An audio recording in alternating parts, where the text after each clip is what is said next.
The Man Who Bought the World, Aristotle Onassis. It was the afternoon of October 20th, 1968, and on a small island tucked into the Ionian Sea, a Greek Orthodox priest was lighting candles inside a small stone chapel, preparing it for a wedding. The bride was arguably the most photographed woman alive, and almost no one had been told she would be there.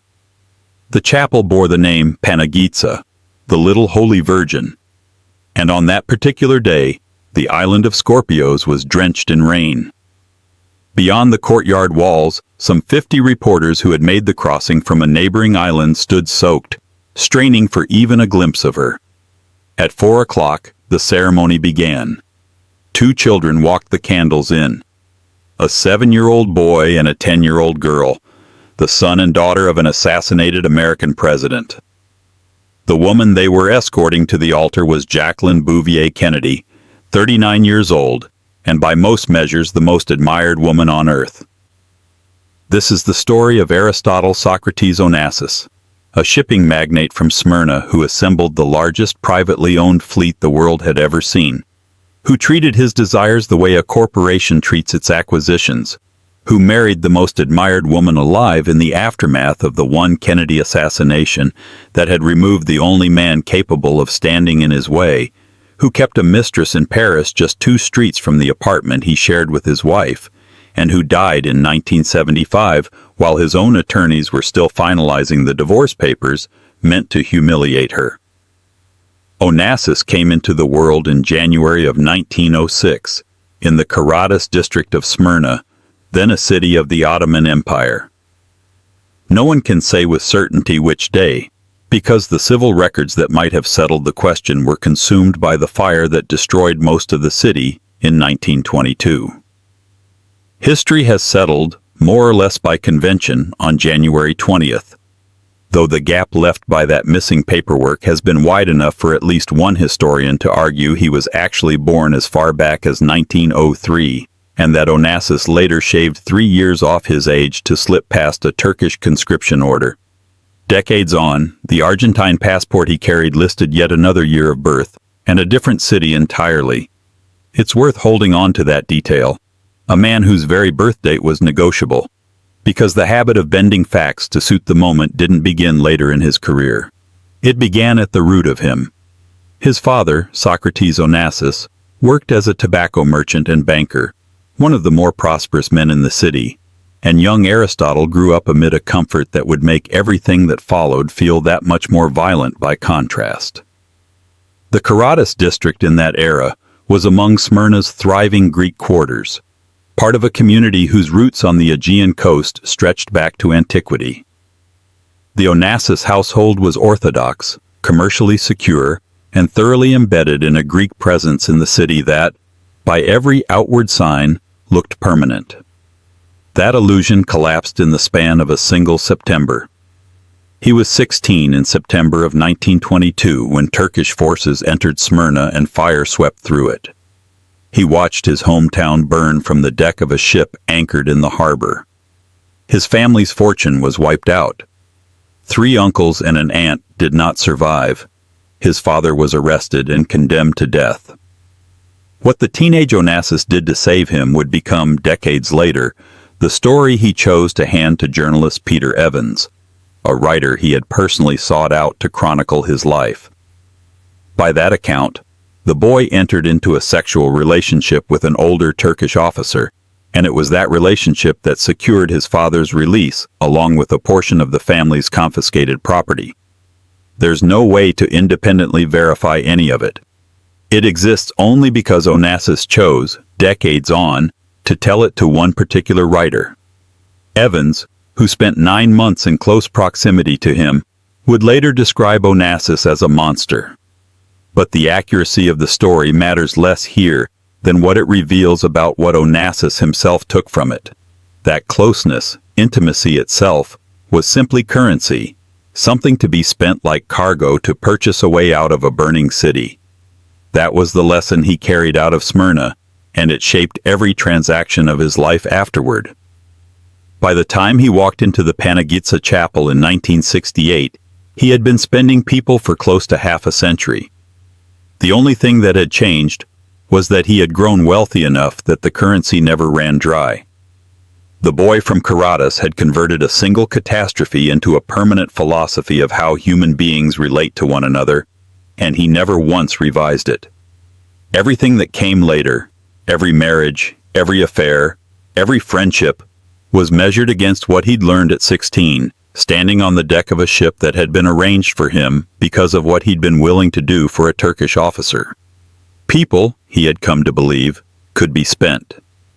That single idea would go on to explain nearly everything else about the life of Aristotle Onassis.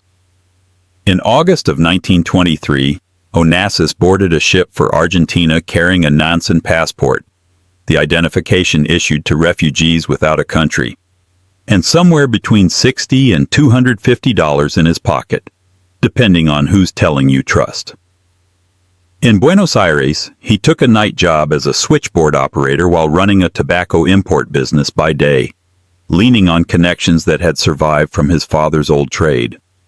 Within 6 years of arriving, he was an Argentine citizen. Not much later, he had his first $1 million, the earliest of many milestones he would come to treat as routine.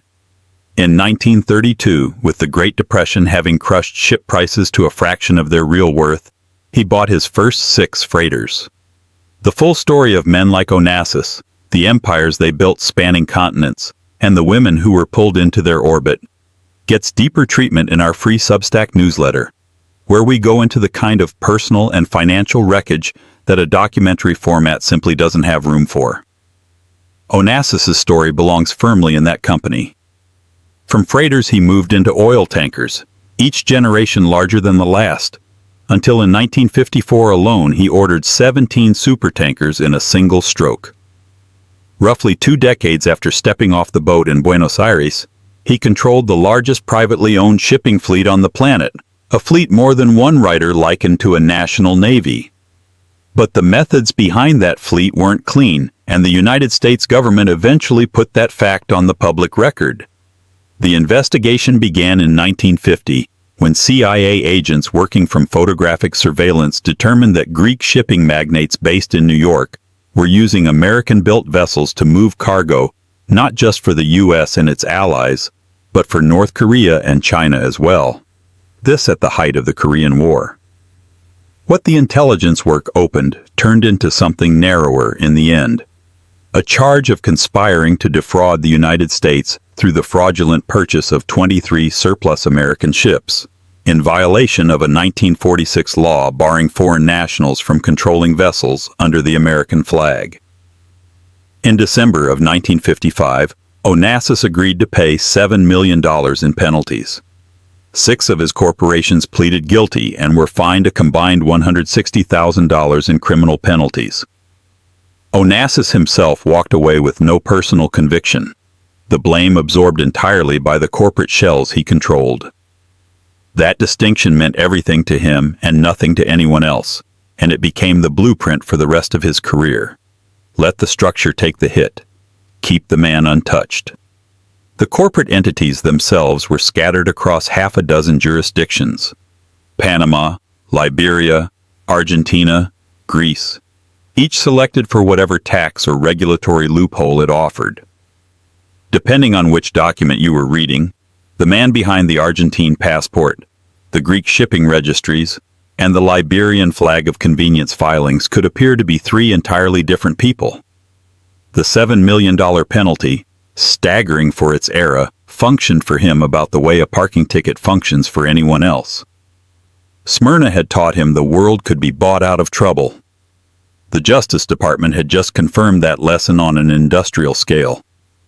The man who walked away from that 1955 settlement was richer than the one who'd walked into it.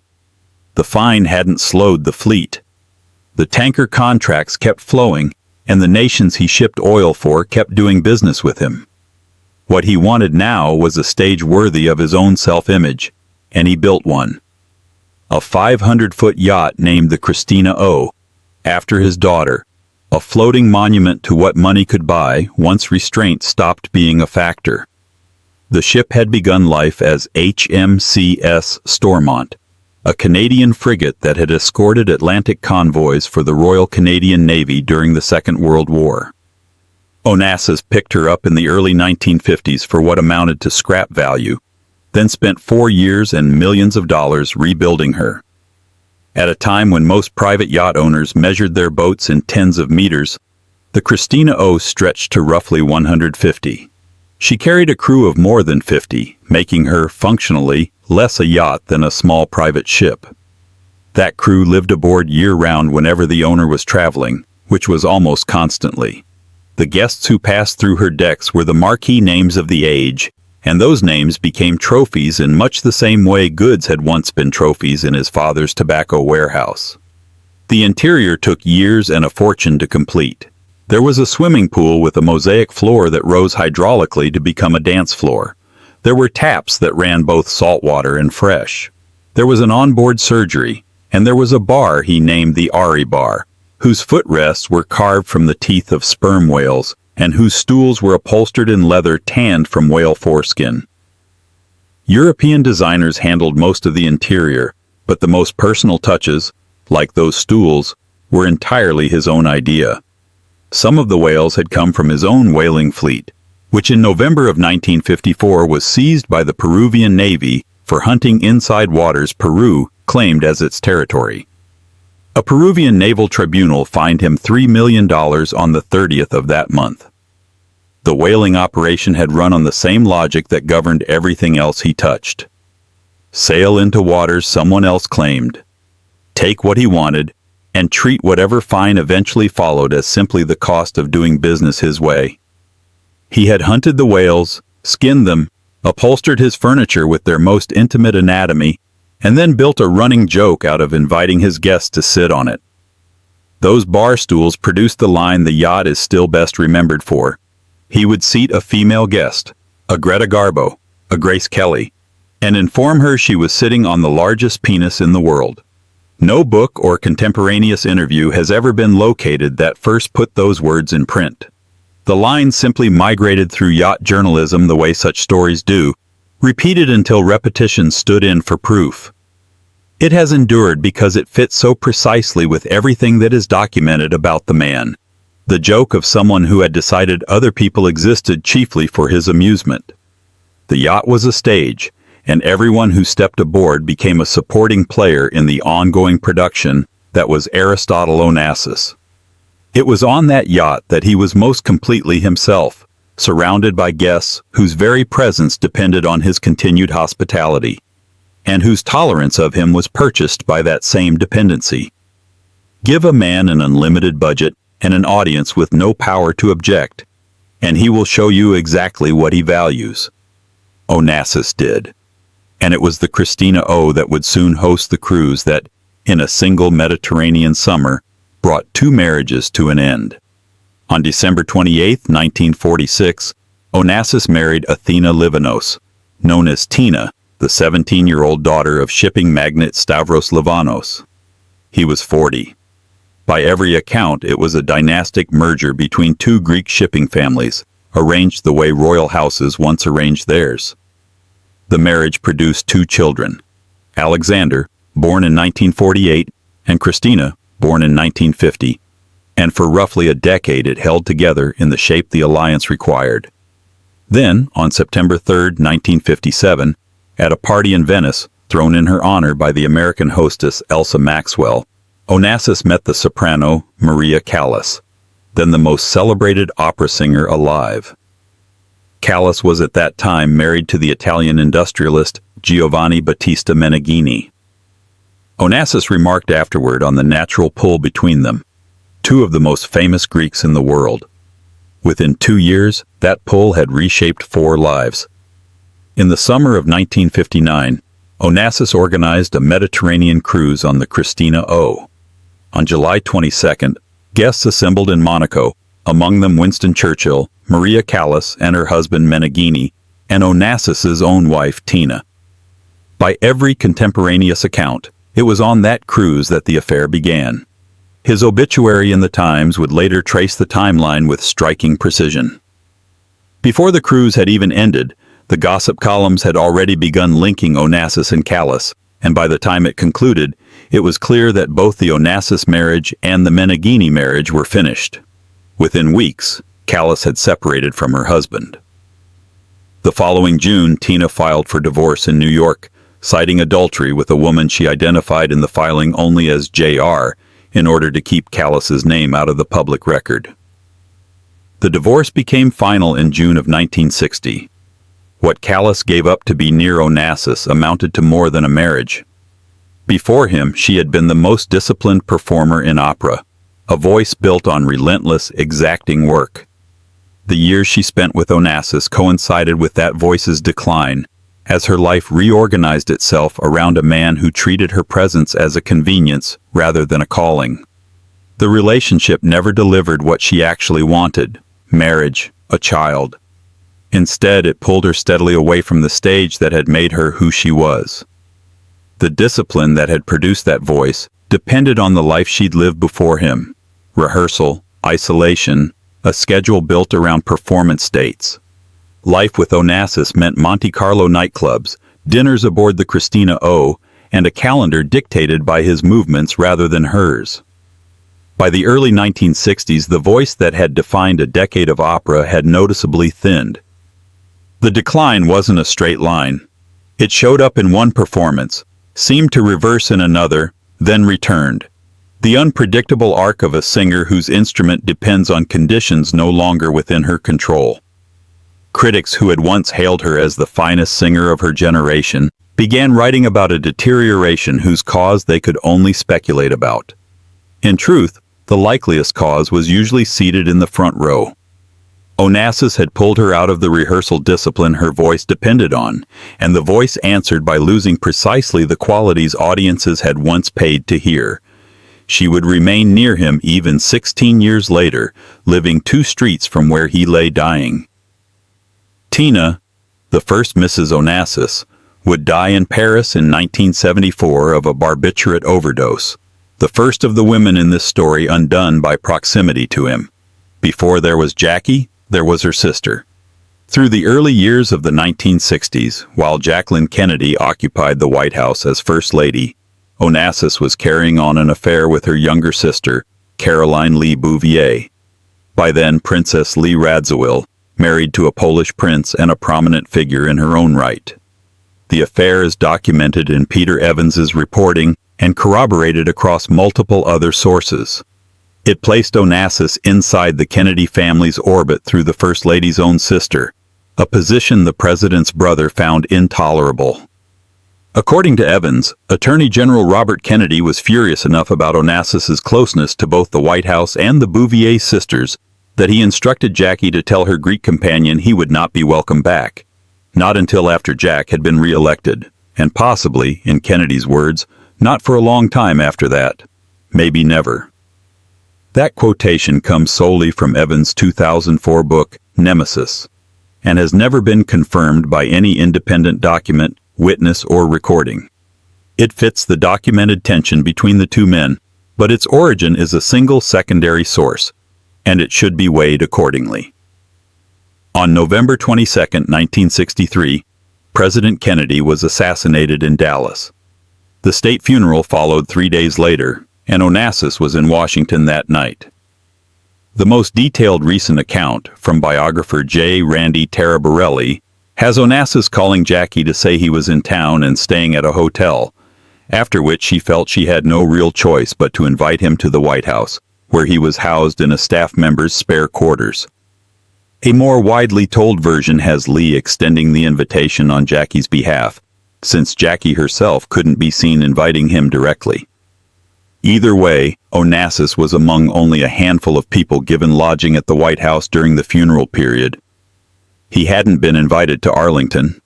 He did not attend the service. Instead, he remained in the largely empty house while the country buried its president, and was afterward welcomed into the widow's private quarters. In the years following Dallas, money also began moving in Jackie's direction, though the evidence here has to be weighed rather than accepted outright.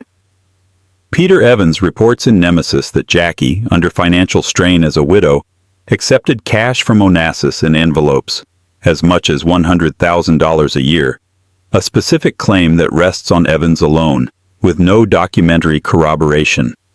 The surrounding facts are more solid. A congressional widow's pension and income from her late husband's estate were real, but limited, while the costs of the life expected of her were not. Historians who've studied the period generally accept that by 1968 a generous allowance from Onassis would have been more than welcome. The image that closes this chapter is of a man positioned at the very center of a nation's grief, not because anyone wanted him there, but because he had made himself useful, the person with the resources a grieving woman needed. It was the Smyrna lesson, replayed on its largest possible stage. He had spent his way into that room the way he'd spent his way into every room since 1922, and the lesson had long since outlived the city that first taught it to him. The most sensational claim attached to this period is that Jackie and Robert Kennedy themselves became lovers, and it has to be handled with real caution, because its principal source is a writer whose entire body of work has since been discredited.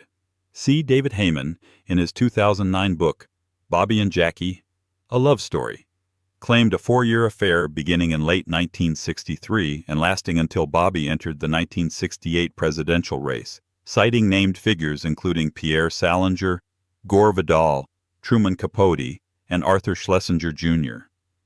Heyman's credibility did not survive scrutiny. A 2014 Newsweek investigation by David K. Johnston found his biographies riddled with errors and outright fabrications. NPR issued a public correction in 2015 after relying on one of his books, and writer John Dean has stated flatly that Heyman was a fraud. Any claim resting on Heyman alone cannot be treated as established fact, and several of the most cinematic details in this part of the story rest on Heyman alone. One scene shows the problem clearly. On May 27, 1964, 2 days before what would have been the late president's 47th birthday, family and friends gathered for a dinner cruise aboard the presidential yacht Sequoia.